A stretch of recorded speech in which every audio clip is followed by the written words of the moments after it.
Hakuna maisha ya milele bila Yesu. Hakuna. Asije akakudanganya mtu.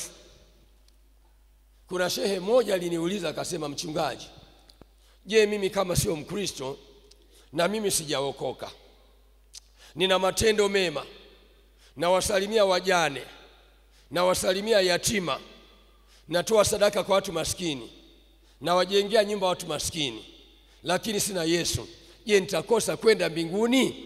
Nikamwambia, utakosa kwenda mbinguni. Yesu amesema, mimi ndimi huo uzima, mtu haji kwa Baba ila kwa njia ya mimi. Bila Yesu hakuna njia. Hakuna njia. Nawaambia, bila Yesu hakuna njia. Endelea kusoma sehemu hiyo. Mimi ndimi chakula chenye uzima kilichoshuka kutoka mbinguni. Mtu akila chakula hiki ataishi milele. Na chakula nitakachotoa mimi ni mwili wangu kwa ajili ya uzima wa ulimwengu. Ndio. Bwana asifiwe. Amesema, na utoa mwili wangu na damu yangu. Anajitoa kwa ajili ya ulimwengu, kuwa sadaka, kafara kwa ajili ya ulimwengu. Anasema Yesu, ipokeeni kafara hii. Ipokeeni kafara hii, damu hii iliyotolewa kwa ajili yenu. Hebu ipokeeni. Ipokeeni kwa heshima. Tena fanyeni bidii. Uzima wa milele unapatikana tu kwa jina la Yesu. Kwa jina la Yesu tu. Hata ungetenda mema, bila Yesu huwezi pata chochote. Mema, tuliumbwa tutende mema. Tuliumbwa, unapotenda mema, yani tuliumbwa nayo. Kuna mambo ya kuzaliwa nayo. Hata wasiokoka wanafanya mambo hayo. Hata wasiokoka wanakwenda kuangalia wagonjwa, wanakwenda kuangalia yatima, wanakwenda kuangalia wajane, wanakwenda kuwafariji waliofiwa. Lakini wokovu ni kitu tofauti. Hicho ni kitu kingine. Haleluya.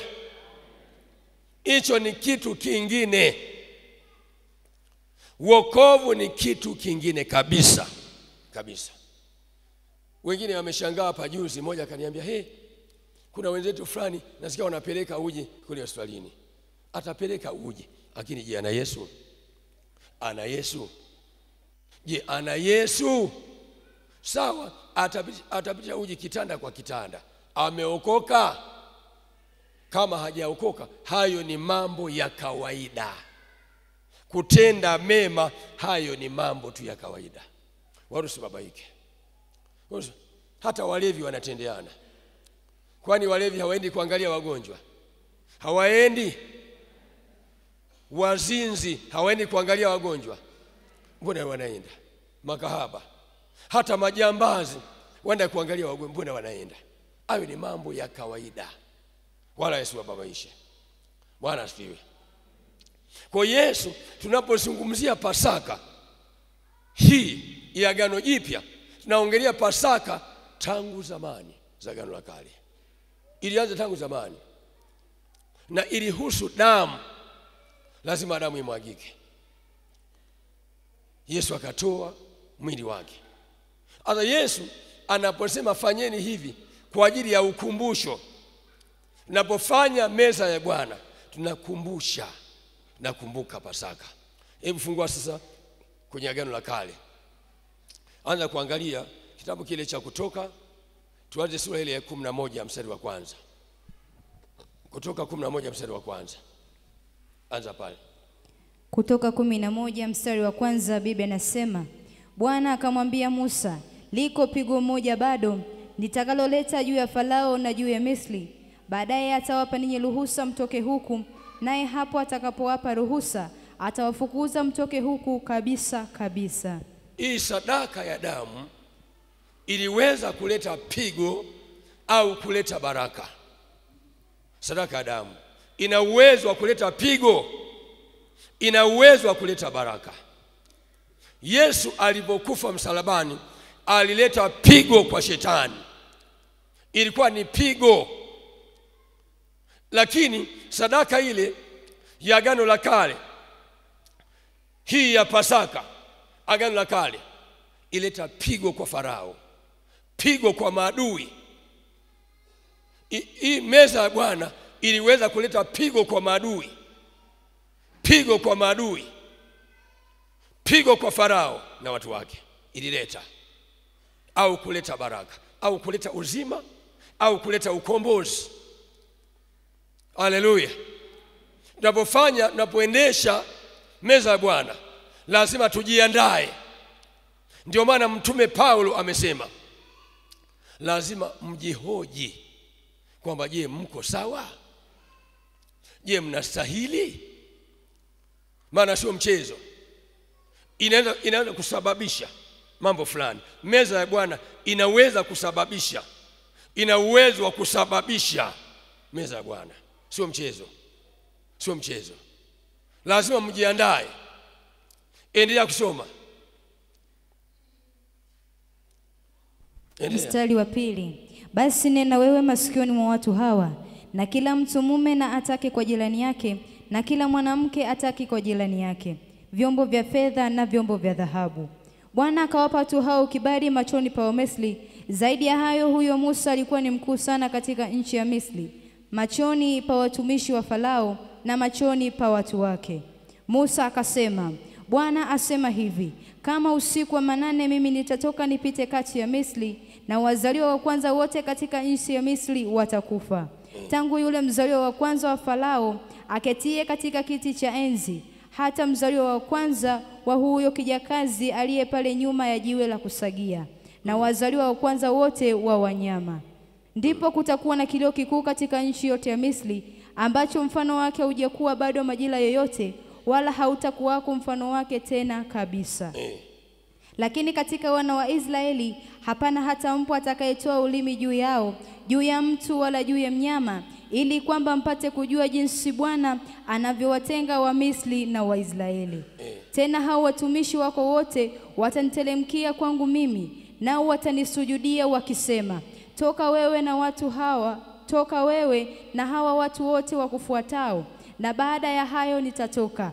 Basi akatoka kwa Farao na hasira kuu. Bwana asifiwe. Bwana asifiwe. Sasa hebu angalia andiko hili, kitabu kile cha Wakorintho wa kwanza sura ya 11. Wakorintho wa kwanza 11 kuanzia mstari wa 23. Wakorintho wa kwanza 11 kuanzia mstari wa 23. Wakorintho wa kwanza 11:23, Biblia inasema, kwa maana mimi nalipokea kwa Bwana niliyowapa nanyi, ya kuwa Bwana Yesu siku ule alitoa mkate, naye akiisha kushukuru akaumega, akasema, huu ndio mwili wangu ulio kwa ajili yenu, fanyeni hivi kwa ukumbusho wangu. Ndio, endelea. Na vivi hivi baada ya kula akakitoa kikombe, akisema, kikombe hiki ni agano jipya katika damu yangu, fanyeni hivi kila mnywapo kwa ukumbusho wangu. Maana kila mlapo mkate huu na kukinyoa kikombe hiki, mwaitangaza mauti ya Bwana hata ajapo. Basi kila aulaye mkate huo au kukinyoa kikombe hicho cha Bwana isivyo stahili, atakuwa amejipatia hatia ya mwili na damu ya Bwana. Lakini mtu ajihoji mwenyewe, na hivyo aule mkate na kukinywea kikombe. Maana alaye na kunywa hula na kunywa hukumu ya nafsi yake, kwa kutoupambanua ule mwili.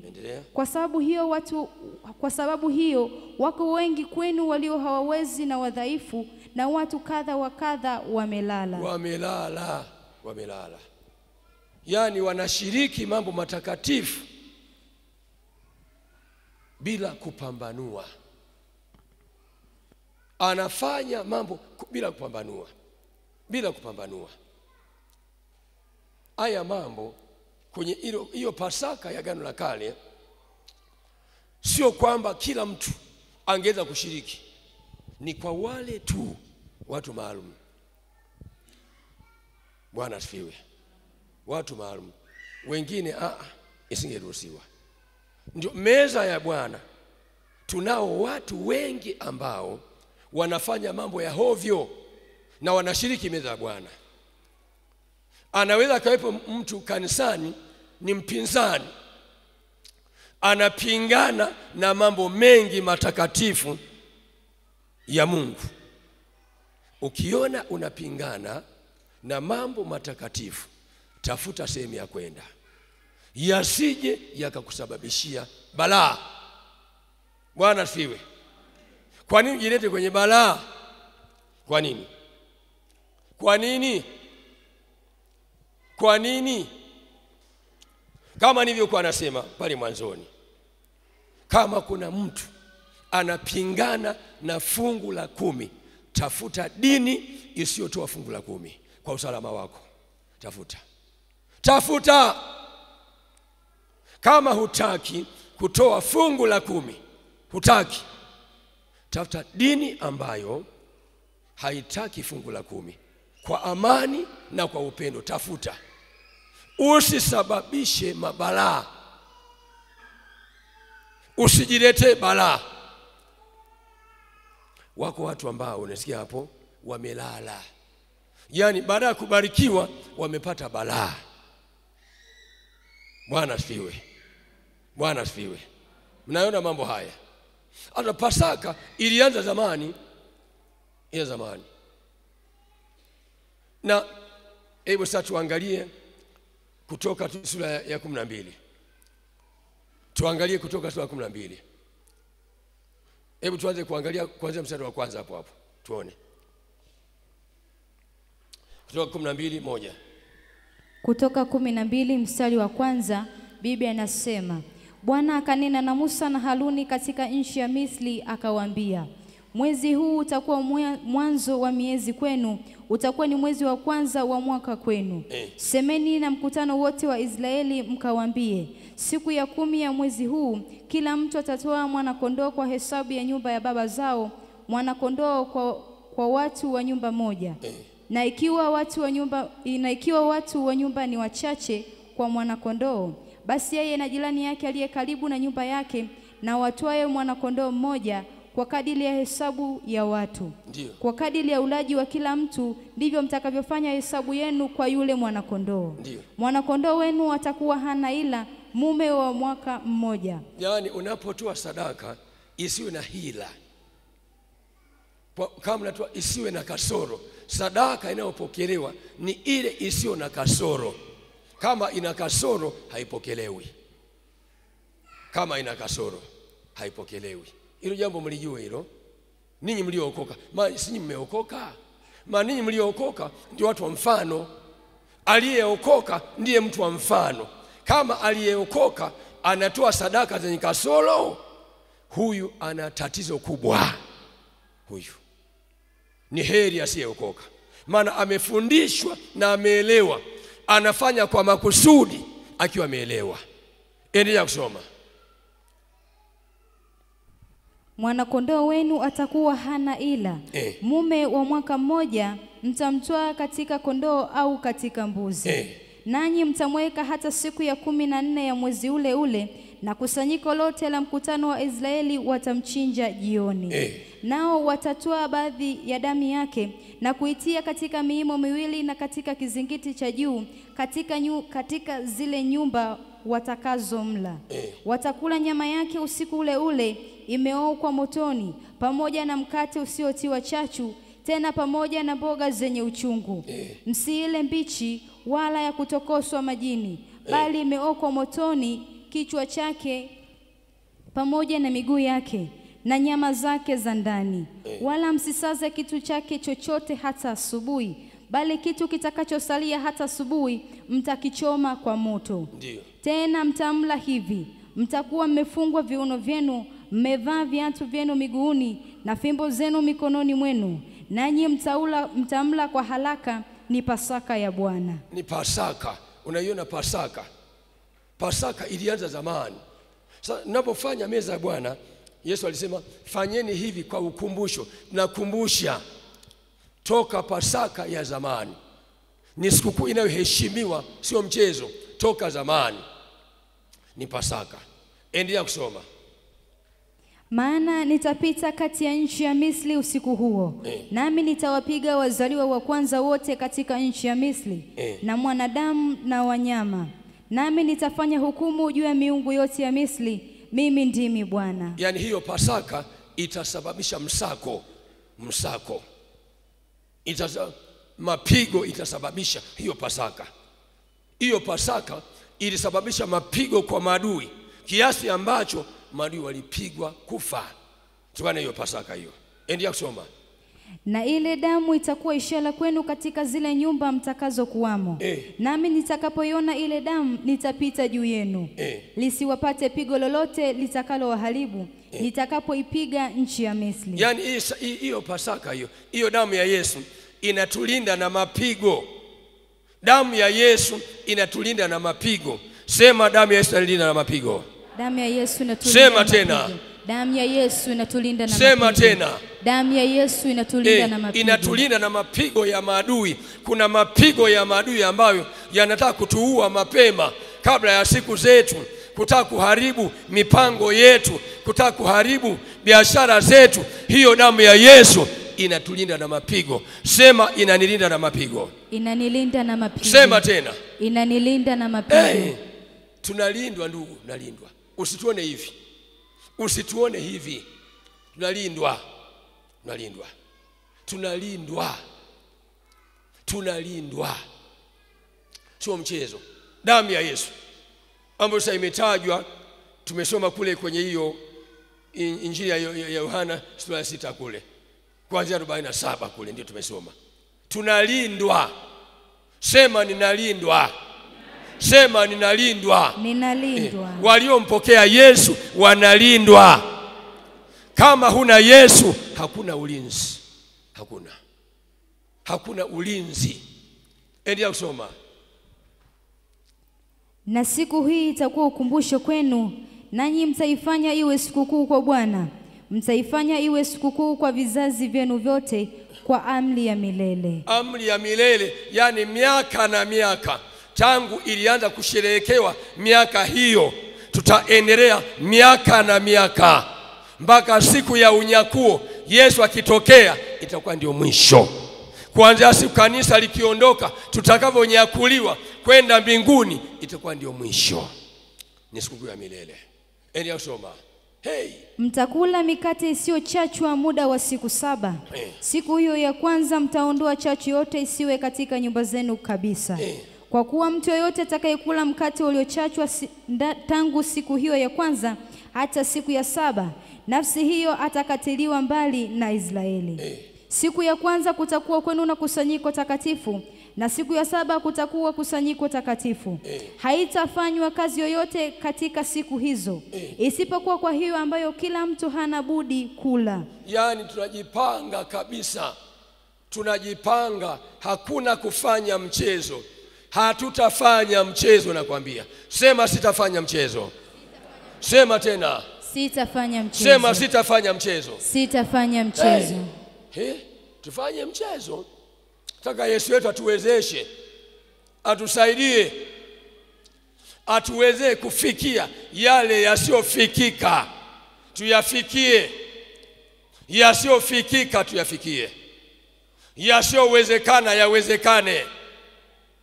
Hatutafanya mchezo. Ndio maana tujipange kuiombea hii meza ya Bwana. Tujipange. Tumekuwepo hapa kuomba kwa bidii. Tunawaambia na watoto wetu wote, nawaambia, na tutajiimarisha ndugu, sio mchezo. Mimi mwenyewe hapa nimeamua kujiimarisha, na kuambia sio mchezo. Na naona mbele yangu, nikiangalia mbele yangu, naona mambo makubwa ya kupindukia. Naona utisho unasimama mbele yangu. Naona kuna utisho mkubwa, mtaona wenyewe. Naona mbele tunakokwenda, mwanga mkubwa unakuja mbele yetu.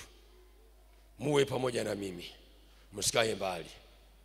Wale wenye shida na matatizo, unashangaa mtu ana shida na matatizo, haombi, anakuwa mvivu. Mtu ambaye ndio angekuwa wa kwanza kwenye maombi, haombi.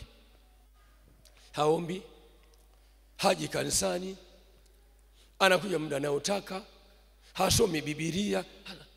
Mtu ana shida, ana matatizo, ana vifungo. Yaani wenye vifungo nitegemea ndio wangekwaga namba 1 kwenye maombi.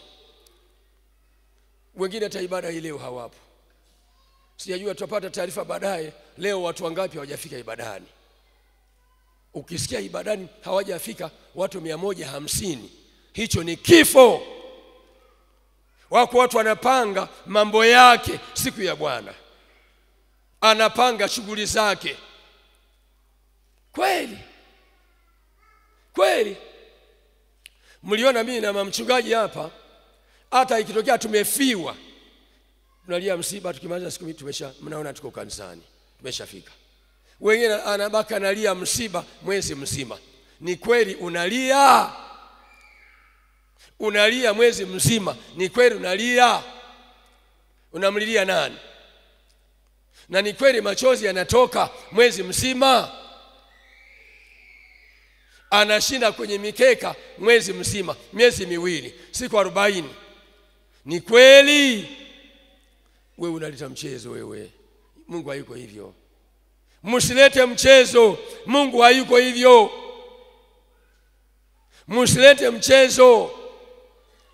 Mungu hayuko hivyo. Hayuko hivyo. Mungu hayuko hivyo hata mara moja. Hata mara moja. Bwana wa Mungu. Bwana asifiwe. Sasa mnaposhiriki meza ya Bwana, kuna matendo makuu ya Mungu ambayo pia yanatendeka. Kuna mambo yanatendeka. Damu ya Yesu inafanya kazi. Sasa sisi wachungaji, unapofika wakati wa meza ya Bwana, tunaandaa mkate. Na uandaa mkate, ule mkate ni mkate tu wa kawaida. Mkate tu wa kawaida. Tunachofanya, tunajiweka mbele za Bwana kuliombea hilo jambo, kulileta kwenye roho liwe tendo la kiroho. Tunachukua divai. Ile divai ni zabibu iliyokamliwa, ni maji ya mzabibu. Zabibu imekamliwa ndio inaitwa divai. Hata divai zipo za aina nyingi.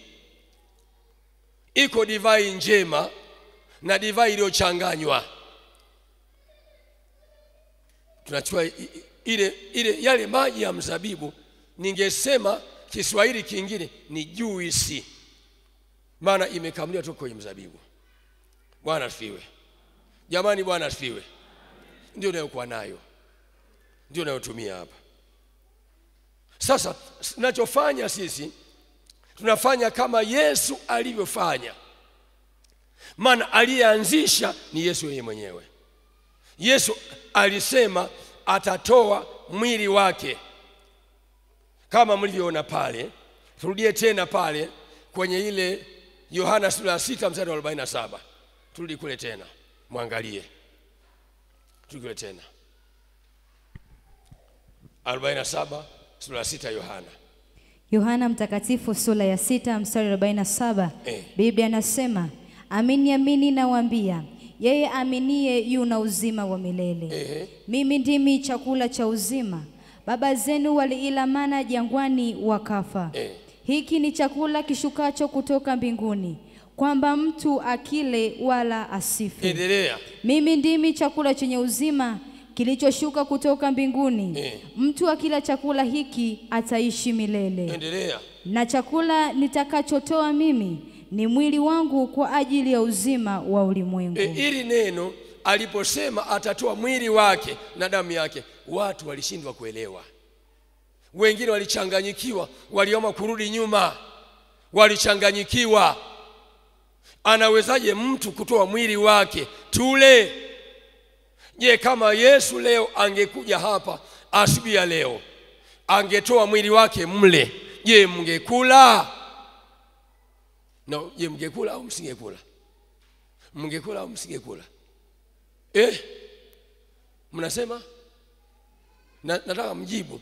Kama Yesu leo asubuhi angesimama hapa mbele yenu kama mimi, Halafu angeweza kuwa anakata nyama vipande vyake anawapa mle. Mngekula au msingekula? Wao wanasema angekula, nyosha mkono. Ningekula. Nyosha mkono. Nyosha mkono hivi. Nyosha mkono. Nyosha kwa nguvu. Kwa nguvu kabisa. Amepatikana mmoja mimi ningepiga msosi. Jamaa angekula. Jamani, angekula asingekula? Angekula asingekula? Nyama yake anakata sikio, kula, tafuna meza.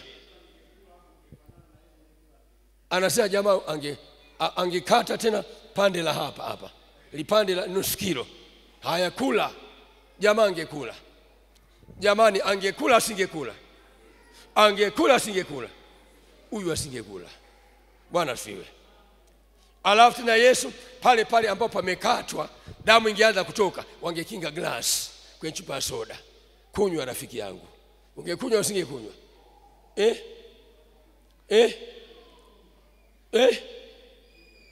Anasema angekunywa. Mnasemaje? Angekunywa au asingekunywa? Angekunywa asingekunywa? Huyu asingekunywa, huyu asingekunywa. Hasa lile tendo Bwana Yesu aliyoliangalia akaligeuza kwa roho, akalitenda sasa kwa roho, akalifanya kwa roho. Bwana asifiwe. Alivyowaambia tu kwamba mtu atakula mwili wangu na kunywa damu yangu, watu waliamua kwamba kama ndivyo wokovu tunaacha. Kama Yesu hatumuelewi kuanzia leo, kama ndio ameanza mambo haya kwamba tutakuwa tunakula mwili wake na kunywa damu yake kuanzia leo, bye bye, wokovu tumeacha, tunaondoka. Inasema Biblia wengi waliondoka. Endelea kusoma pale. Basi Wayahudi walishindana wao kwa wao wakisema, awezaje mtu huyu kutupa sisi mwili wake ili tuule? Basi Yesu akawaambia, amini amini nawaambieni, msipoula mwili wake mwana wa Adamu na kuinywa damu yake, hamna uzima ndani yenu. Aulaye mwili wangu na kuinywa damu yangu ana uzima wa milele, nami nitamfufua siku ya mwisho. Endelea. Kwa maana mwili wangu ni chakula cha kweli na damu yangu ni kinywaji cha kweli. Aulaye mwili wangu na kuinywa damu yangu hukaa ndani yangu, nami hukaa ndani yake. Ndiyo. Kama vile Baba aliye hai alivyonituma mimi, nami ni hai kwa Baba, kadhalika naye mwenye kunila atakuwa hai kwa mimi. Hiki ndicho chakula kishukacho kutoka mbinguni, si kama mababa walivyokula wakafa. Ndiyo. Bali akilaye chakula hicho ataishi milele. Maneno hayo aliyasema katika sinagogi alipokuwa akifundisha huko Kapernaum. Endelea. Basi watu wengi miongoni mwa wanafunzi wake waliposikia, walisema, neno hili ni gumu, ni nani awezaye kulisikia? Naye Yesu akafahamu nafsini mwake ya kuwa wanafunzi wake wanalinung'unikia neno hilo. Akawaambia, je, neno hili linawakwaza? Ndiyo. Itakuwaje basi mumwonapo mwana wa Adamu akipaa huku alikokuwako kwanza? Roho ndio itiayo uzima, mwili haufai kitu.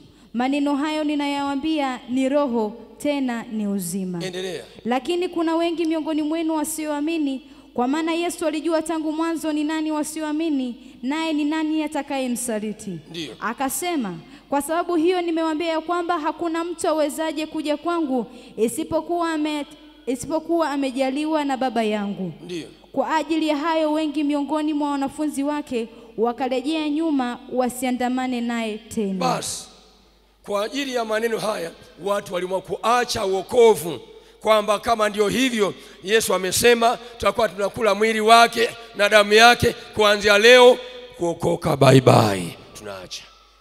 Hapo pameandikwa waliacha wokovu. Anaposema kwamba wanafunzi wengi walirudi nyuma, anaposema wanafunzi sio kwamba anaoia wale 12 waliomwamini Yesu. Ninyi wote hapa ni wanafunzi wa Yesu, wote hapa.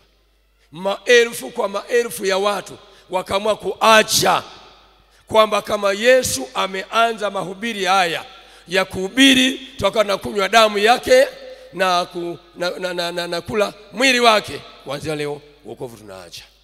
Wakaacha. Yesu aliwauliza wanafunzi, je, ninyi nanyi mwataka, wale mitume, nanyi mnataka kuniacha? Nanyi mnaamua kuniacha? Wasema hapana. Twende wapi Bwana? Maana wewe una maneno ya uzima. Wengine wakakataa kuondoka, wakabaki wachache, wengi wakaacha. Waliacha. Hata Yesu kwenye tendo la meza ya Bwana, yeye alilifanya kwa roho. Ile meza ya Bwana tunachukua mkate, ni mkate kabisa.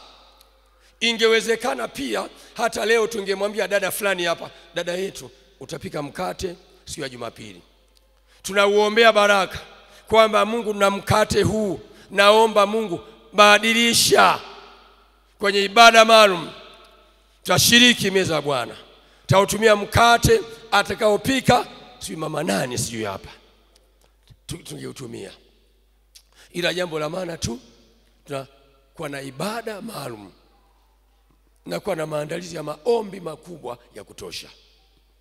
Meza ya Bwana lazima iwe na maombi ya kutosha, ili matendo makuu ya Mungu yatendeke katikati ya ibada zetu. Haleluya. Halafu tungemwita mama mwingine, tungesema huyu mama mwingine tena, nenda akachukue zabibu, utakamua yale maji ya zabibu ambayo tatumia siku ya meza ya Bwana. Tungemchagua mama moja hapa, angeandaa kitu ambacho sisi tungefanya. Tungeingia kwenye maombi, tungeomba kwa bidii kuombea yale maji ya zabibu aliyokamua. Tungeombea. Kama hatujaombea, ni juisi na mikate ya kawaida. Hakuna kitu kama maombi maalum hajafanyika. Lazima maombi maalum yafanyike, ni lazima. Tunatamani kuona matendo makuu ya Mungu yanatembea kati yetu, yanafanyika kati yetu kwenye meza ya Bwana. Sasa kwenye meza ya Bwana kuna kutokea mambo ya ajabu. Unaenda ukaponywa ugonjwa sasa hivi, laana fulani inaweza kaondoka sasa hivi, balaa fulani inaweza kuondoka sasa hivi kwenye meza ya Bwana. Haleluya. Ile Pasaka iliyofanyika Agano la Kale ilisababisha ukombozi. Maadui walipigwa nchi nzima. Mzaliwa wa kwanza wa Misri alikufa nchi nzima. Kama hii Tanzania yote, Ipogoro nzima kunakuwa na misiba, mzaliwa wa kwanza kila nyumba amekufa. Kila nyumba amekufa mzaliwa wa kwanza. Ipogoro nzima, Iringa nzima, Dar es Salaam yote, Dodoma yote, Sumbawanga, yani misiba nchi nzima. Yani ilisababisha Pasaka, ilisababisha misiba nchi nzima. Na kwenye wanyama, kama ng'ombe mzaliwa wa kwanza amekufa, kwenye nguruwe mzaliwa wa kwanza amekufa, kwenye kondoo mzaliwa wa kwanza amekufa. Ilikuwa ni mapigo nchi nzima. Kwa mtu wa Mungu hakukuwa na balaa. Kwa mtu wa Mungu, Bwana asifiwe, watu wa Mungu walikuwa salama. Walipotafakari wale wa Misri, wakasema bila shaka wanaosababisha kifo kwenye familia zetu ni hao walokole. Kwa nini imetokea hivi? Kwa nini? Muondoke, mwanze kuhama, mrudi kwenu. Wakaenda kuwafukuza. Wana wa Israeli walitumika miaka 400 kuwatumikia wa Misri. Miaka 400 walipata mateso ya ajabu. Wana wa Israeli kufagia, ila maana Iringa nzima nyinyi ndio mtoka mnafagia. Kufagia, kusaga, kufyatua matofali, kuchoma matofali, roho ya utumwa. Bila damu ya Yesu mtakabiliwa na utumwa, mtatumika. Utumwa bado upo mpaka leo. Bila kukombolewa na Yesu ni utumwa tu. Hey! Haleluya! Kufagia uwanja, kulea watoto, kupika. Wao wa Misri ni kukaa tu. Basi vyakula jikoni, kazi zote ilikuwa ni watafanya walokole. Hivi sasa hivi kuna utumwa ndugu saizi. Kuna magonjwa mengi ambayo ni utumwa tu. Wala wewe sio mgonjwa, ni utumwa. Kwa sababu huna damu ya Yesu unakuwa mtumwa. Nyumba haina raha, biashara haiendelei, hakuna kinachokwenda, mambo yamekuwa mabaya, unatumika, ni mtumwa. Kwa sababu huna damu ya Yesu. Utumwa. Usalama wako ni damu ya Yesu. Hakuna jambo lingine. Haleluya. Wakafukuzwa, mtoke. Ilikuwa wana wa Israeli wanafyatua matofali. Ukisoma kwenye vitabu vya historia walikuwa wanafyatua matofali. Wengine mnakuwa wasaidizi kujenga, mnajenga matofali kabla hajapoa ya moto, mnakwenda kupakua hivyo hivyo ya moto. Matofali mnajengia matofali ya moto. Mnapeleka kazi na chelewa, pelekeni matofali ya moto. Wewe unachoma kusomba maji. Kule Misri kuna ukame, ni majangwa. Mimi nilifika kule, ni majangwa, sio mchezo. Majangwa kabisa, majangwa. Siku moja tulitembea kuanzia Libya. Tunakwenda chini hivi kufuata mto Naili.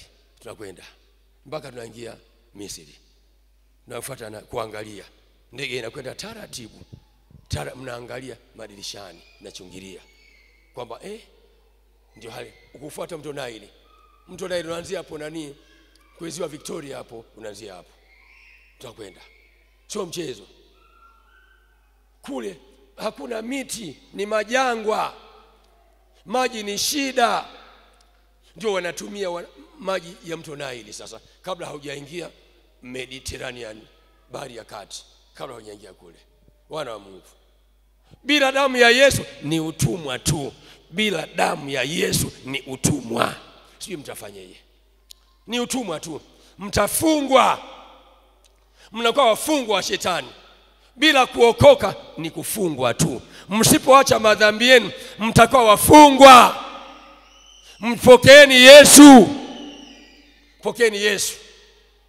Mpokeeni Yesu. Mpokeeni Yesu. Mpokeeni Yesu. Badilikeni, mkubali mabadiliko, mgeuzwe na Yesu ili mpate baraka inayotokana na damu ya Yesu. Haleluya. Changamkeni, na wakaribisha kwenye maombi, kwenye mikesha, na wakaribisha. Na washangaa waliokoka, wanaokuwa wavivu. Mtakuwa watumwa tu. Mtatumikia wachawi, mtatumikia na wakandamizaji, mtatumikia. Dunia kuna utumwa duniani. Na wanajiandaa na wanapanga mipango mikubwa.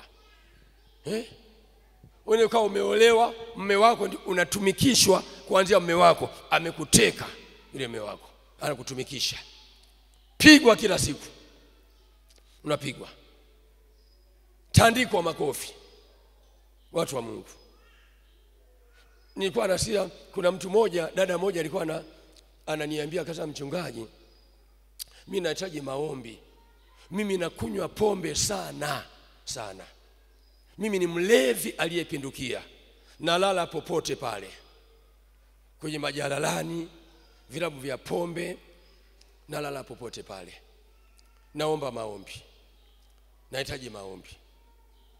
Kuokoka, akaanza kuokoka, hapana. Kuokoka hapana, kwa sababu mimi ni mpishi wa pombe hodari na kilabu cha pombe. Nataka tu uniombee tu itoke tu kiu ya pombe, ila kuokoka hapana. Anakataa.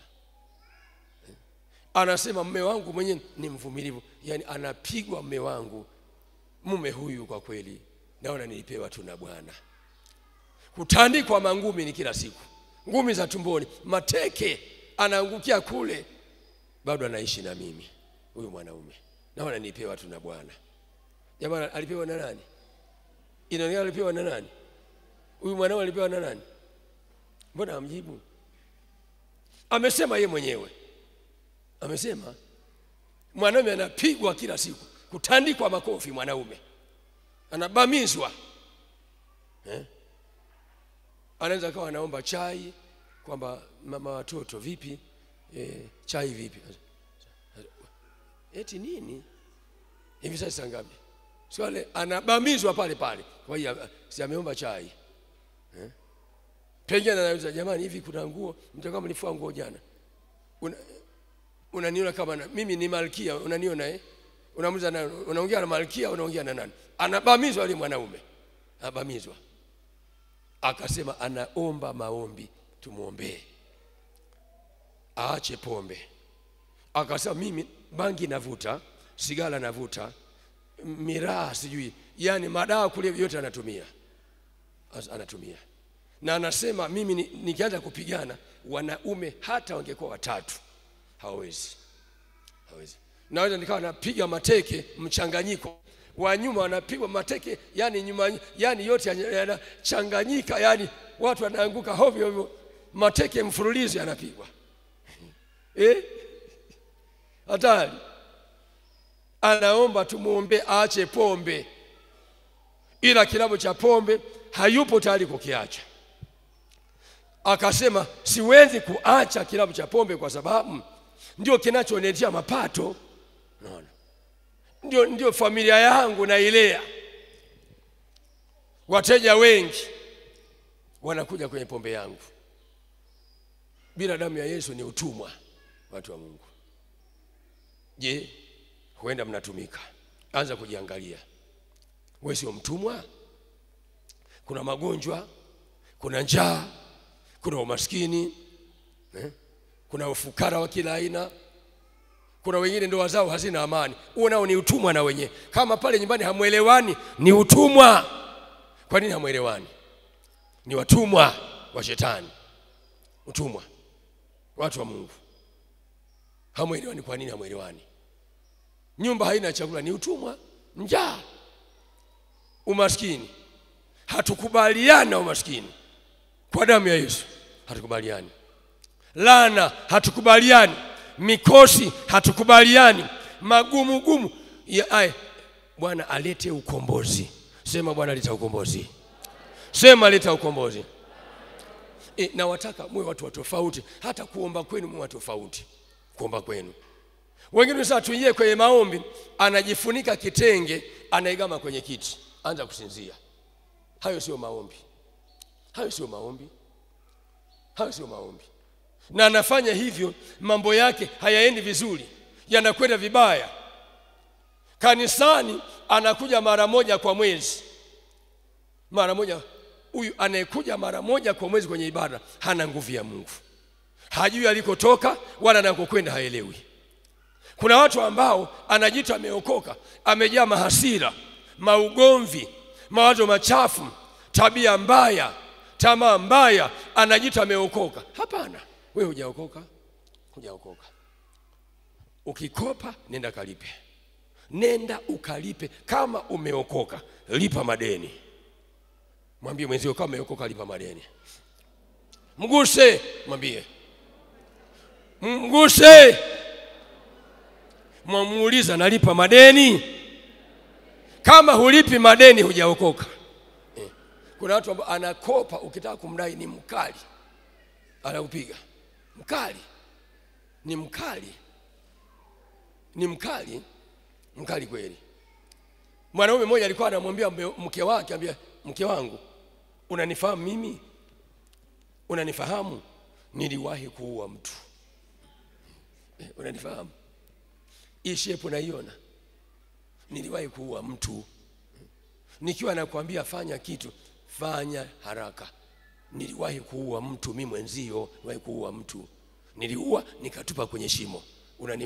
Nimekujulisha ili unijue kuanzia leo. Naposema jambo unachangamka mara moja. Je, leo umenifahamu? Jamani. Anakumbusha maovu ya zamani. Huyo hajaokoka.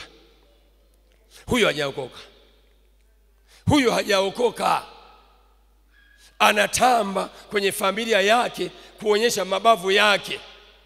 Anatisha wenzake kwa kutumia uovu wake wa zamani. Niliua mtu na nikatupa kwenye shimo, na mpaka leo hakuna aliyeniona. Sasa ukiona nimekohoa unakaa chini haraka. Jamani, huyo hafai kwa jina la Yesu. meza ya Bwana. Haleluya. Mungu atusaidie sana. Nashangaa kipindi hiki mimi mwenyewe kwanza naishangaa sana. Yaani najiona sasa hivi ni kama nataka kupaa. Nazidi kusonga mbele zaidi kipindi hiki. Nawaomba mjiunge na mimi. Tumkazanie Yesu wetu. Haleluya. Hasa nimalizie kusema hivi. Hasa ile meza ya Bwana tunachukua ile divai, maji ya mzabibu, tunamuomba Mungu, na ule mkate kuomba ili kulileta katika roho, tendo lile liwe la kiroho. Tunaliombea tendo. Bwana asifiwe. Tunaliombea. Sio tunaliombea maombi tu madogo. Ndio maana tulipanga maombi kuliombea tendo lile. Kuliombea kwa bidii. Tusipofanya hivyo tutakuwa tumeshiriki juisi na mkate. Juisi ya zabibu na mkate haliwezi kuleta maana, haliwezi kuzaa matokeo. Nataka lilete matokeo, lizae matokeo. Kuna dini ambazo wanashiriki kila wiki, ulevi hawajaacha, uchawi hawajaacha, ukahaba hawajaacha, tamaa mbaya hawajaacha, kwa sababu wanashiriki juisi na mkate. Juisi na mkate. Watu wa Mungu, Bwana asifiwe. Bwana asifiwe. Jamani, Bwana asifiwe. Unaona? Wanashiriki juisi na mkate. Kwa haileti matokeo, haiachishi mabaya, haiondoi mabaya, haimpigi adui, haiondoi utumwa, haiondoi. Pasaka iliondoa utumwa, iliondoa. Pasaka ya Agano la Kale iliondoa utumwa. Pasaka ya Agano Jipya, Yesu inaondoa utumwa. Damu ya Yesu inaondoa utumwa. Sema damu ya Yesu inaondoa utumwa. Sema tena. Sema tena. Mwili wa Yesu na damu ya Yesu vinaondoa utumwa. Mimi sio mtumwa tena. Mimi sio mtumwa wa dhambi. Situmiki dhambi tena. Sina tamaa ya dhambi tena. Mimi sina. Kwa ajili ya damu ya Yesu imeondoa utumwa. Mimi Yesu ameniondolea utumwa, utumwa wa magonjwa na laana mbalimbali. Yesu ameniondolea. Haleluya. Mimi mwenzenu utumwa wa dhambi Yesu ameniondolea. Haleluya. Je, na umeondolewa au bado? Wewe umeondolewa au bado? Mimi mwenzenu utumwa wa dhambi Yesu ameniondolea. Kwa kweli hakuna dhambi ambayo mimi naipenda, hamna. Kila dhambi naiogopa, naichukia. Dhambi ni kuichukia. Dhambi ni kuichukia. Chukieni dhambi. Chukieni uongo. Chukieni uzinzi. Chukieni wizi. Chukieni uchawi. Chukieni kuabudu sanamu. Mimi tangu nipookoka madhambi nayachukia. Nachukia. Magonjwa nayachukia. Mikosi naichukia. Laana nazichukia.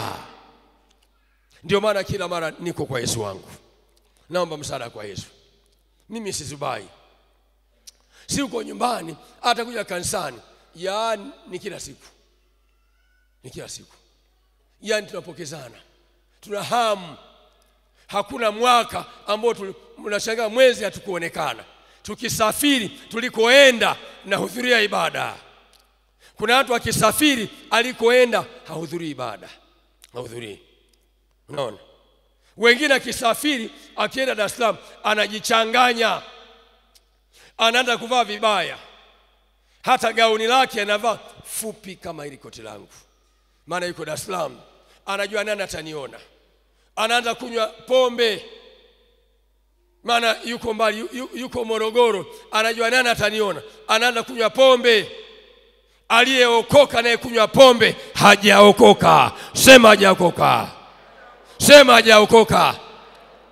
Pombe, hakuna pombe inayoongeza akili, hamna. Pombe zote zinapunguza akili. Pombe zote duniani zinapunguza akili. Na kuwa na akili ndogo. Kwa nini watu wanaamua kuwa na akili ndogo? Pombe inaleta akili ndogo. Anabadilisha. Sema nimo safarini mji fulani, nikagongana na dada moja aliyeokoka.